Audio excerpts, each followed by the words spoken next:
पुष्पा 2 तो आप सभी ने अब तक देख ली होगी। 2021 में पुष्पा आई थी, वो भी काफी अच्छी मूवी थी। उसके बाद ये इसका सीक्वल आया, इसने भी बहुत सारे फिल्म्स के रिकॉर्ड ब्रेक करे, काफी अच्छी कमाई करी है। इसमें स्टार सभी को पता है अल्लू अर्जुन है, जिन्हें अरेस्ट कर लिया था 13 दिसंबर को। एक रात जेल में रहना पड़ा, अगले दिन इंटरिम बेल मिल गई थी, क्योंकि जो वकील साहब थे वो जज को कन्विंस नहीं कर पाए थे।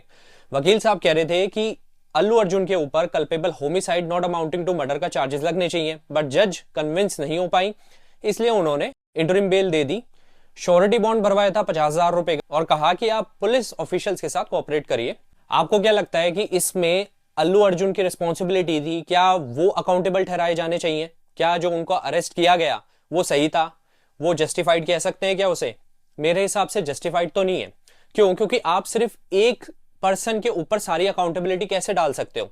ये तो काम ऑर्गेनाइजर्स का था, मैनेजमेंट का था, जिसमें संध्या थिएटर की भी गलती है, क्योंकि पुलिस ने जो नोटिस दिया है संध्या थिएटर को और कहा कि भाई 10 दिन का ये शो कॉज नोटिस है कि आप बताइए कि ये सारी चीजें जो अभी मैं आपको बताऊंगा कि इस पे मिसमैनेजमेंट जो हुआ इतना, वहां पे सिक्योरिटी टाइट नहीं थी, तो इसके पीछे क्या रीजन है और आपका लाइसेंस कैंसिल क्यों ना किया जाए। पहला तो ये कि जो संध्या थिएटर का इंफ्रास्ट्रक्चर है वो सेटिस्फैक्टरी नहीं है। दूसरी चीज, लोअर जो बालकनी है उसमें बहुत सारे लोग घुस गए थे, जिसकी वजह, और वहां पे सिक्योरिटी गार्ड भी नहीं थे, तो एक ये रीजन हो गया। और संध्या थिएटर पे ये इल्जाम लगा है कि उसने बहुत ज्यादा क्राउड को गैदर किया है, बड़े बड़े फ्लेक्स बोर्ड्स होते हैं वो लगवाए बाहर, जिससे क्राउड अट्रैक्ट हो गया और बहुत ज्यादा लोग आ गए।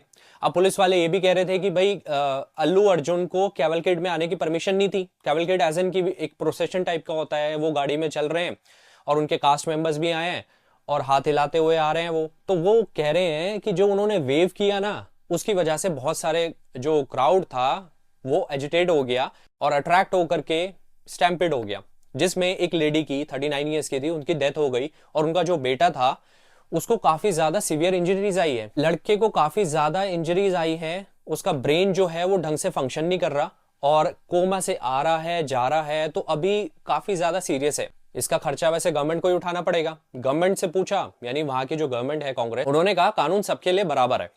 कानून बराबर है, ठीक है। और रही बात कैवलकेड की, तो वो अगर वो आ रहे हैं, देखो एक्टर आ रहा है, उसकी पॉपुलैरिटी है, अगर वो हाथ हिला भी रहे हैं, क्राउड को अगर एड्रेस कर रहे हैं, तो ये तो नॉर्मल सी चीज होती है ना, ये तो पता ही होता है।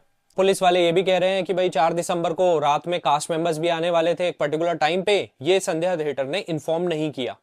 हमें आर्ट और पॉलिटिक्स को अलग ही रखना चाहिए। और संध्या थिएटर के अंदर यानी जो बोर्ड साइंस होते हैं एंट्री और एग्जिट के, वो भी क्लियरली विजिबल नहीं थे, तो ये एक कारण है। दूसरा रीजन, पुलिस ने ये कहा कि जो सिक्योरिटी गार्ड्स थे, प्राइवेट सिक्योरिटी गार्ड्स, वो भी जब अगर किसी पर्सनालिटी को प्रोटेक्ट कर रहे हैं, तो जो क्राउड है वो अनकंट्रोल हो जाता है, तो धक्का मुक्की होती है, तो उस वजह से भी स्टैम्पेड हो गया।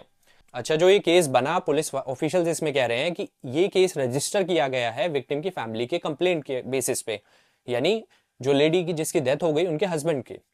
अब उनके हस्बैंड को जब पता चला कि भाई अल्लू अर्जुन को अरेस्ट कर लिया गया है, तो वो कह रहे हैं कि ये अनजस्टिफाइड है, इसमें अल्लू अर्जुन की कोई गलती नहीं है, तो उन्हें अरेस्ट करना एकदम इलॉजिकल है। तो यानी विक्टिम की जो फैमिली है वो खुद यही कह रही है कि इसमें अल्लू अर्जुन की तो गलती है नहीं। अब बताइए आपके हिसाब से इस केस के अंदर कौन रिस्पॉन्सिबल है, किसकी अकाउंटेबिलिटी है, और क्या अल्लू अर्जुन को जो अरेस्ट किया गया वो जस्टिफाइड था या नहीं?